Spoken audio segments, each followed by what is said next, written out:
This is a presentation on technology tools and using them in the classroom setting. Throughout EDU 333, we discussed many different technological tools that can be implemented into different careers and professions. The first tool we are going to be talking about is Google Forms. Google Forms is a survey administration app that is included in the Google Drive office. Google Drive also has Google Docs, Google Slides, and spreadsheets that can be shared with others that have a Gmail account. Google Forms can be used as an assessment tool, a way to collect data, and a way to implement polls and guide classroom discussions in a classroom setting. An ISTE standard Google Forms can fall under is collaborative.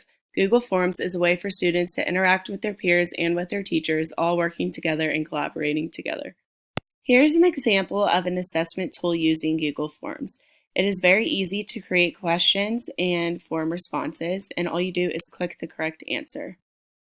As any tool, there are both pros and cons to Google Forms. Some pros as an educator include it being easy to use, easy to collect data and give small assessments, and immediate results.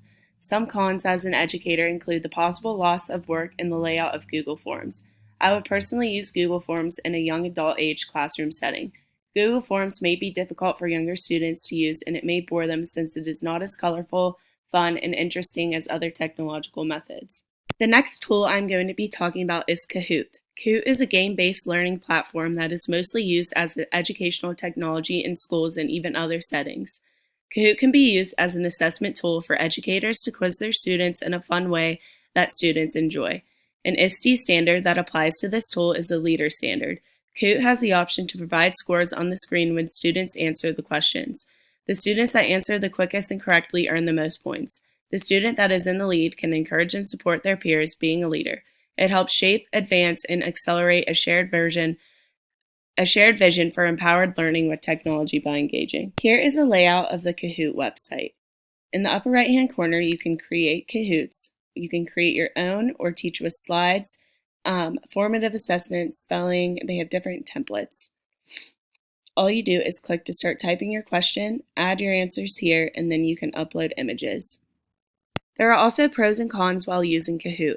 Some pros include it being easy and quick to use, fun for students, colorful, and big text/interesting pictures.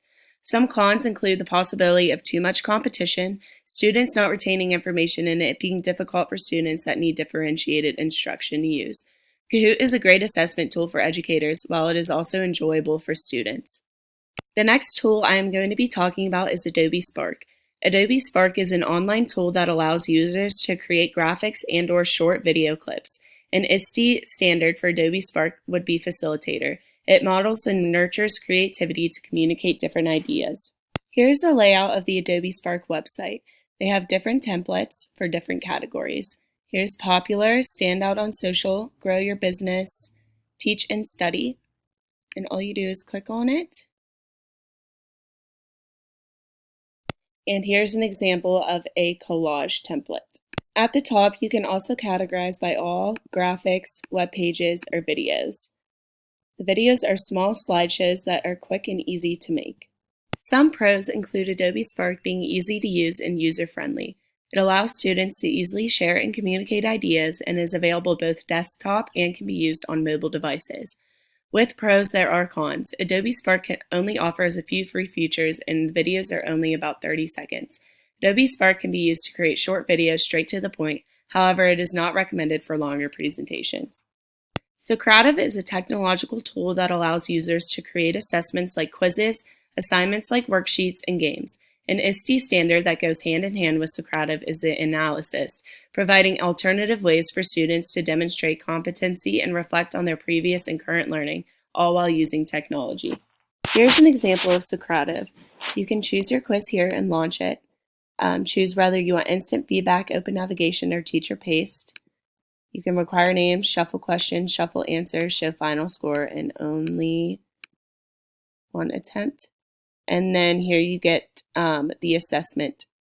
Personally, Socrative is one of my favorite tools discovered this semester. There are more pros than there are cons, being that it is easy to use online. The worksheets, quizzes, and games are all printable. A lot is offered with the free version. The educator gains instant results and feedback and can design their own quiz, game, worksheet, etc. in their own way. A con is the crowd of relying on an internet source while being used online. Powtoon is an online tool that allows users to create animated presentations. These presentations can be shared with others. This is great for flipped classroom lesson or a virtual snow day where the teacher creates a Powtoon for students to watch and review at home.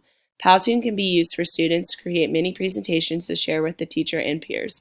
An ISTE standard aligned with Powtoon is Designer, since Powtoon uses technology to adapt, create, and personalize learning experiences that encourage independent learning. On the Powtoon website, there are many different templates.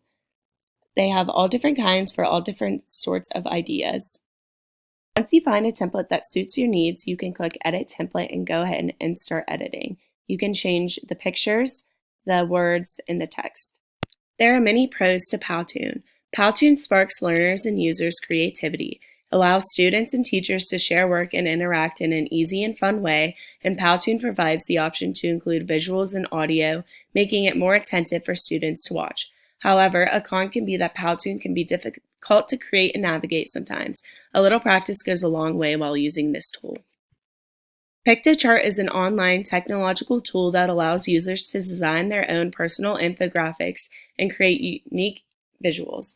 An ISTE standard aligned with Piktochart is the Learner, staying current with research that supports increased student learning outcomes.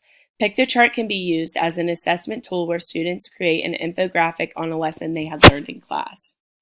On the Piktochart website, you can create a new one from scratch, or you can find templates for infographics, presentations, posters, report flyers, and social media. All you do is click, you use the template, and then you can start editing from there. Some pros of Piktochart is there being a variety of diverse templates. You can either create your own from scratch or use templates that other users have already created. Piktochart uses simple graphic tools and has different application strategy that sparks users' creativity. However, to get all the features offered with Piktochart, there is a fee, and at times Piktochart may be hard for some users to navigate. After learning about the many different technological tools throughout this course, I have some future goals. I hope to further my knowledge and understanding about the development of technology. Throughout these next few years, I plan to research diverse and useful technology tools that I can implement into my future classroom. Technology in classrooms is becoming more and more popular, useful, and helpful and modern in today's times. Students can learn a lot through technology and also have fun while doing so. It is convenient for teachers to use technology in the classroom, and I think more and more teachers are switching from the traditional classroom techniques with pencil and paper to online and technology techniques. Thank you for watching my presentation.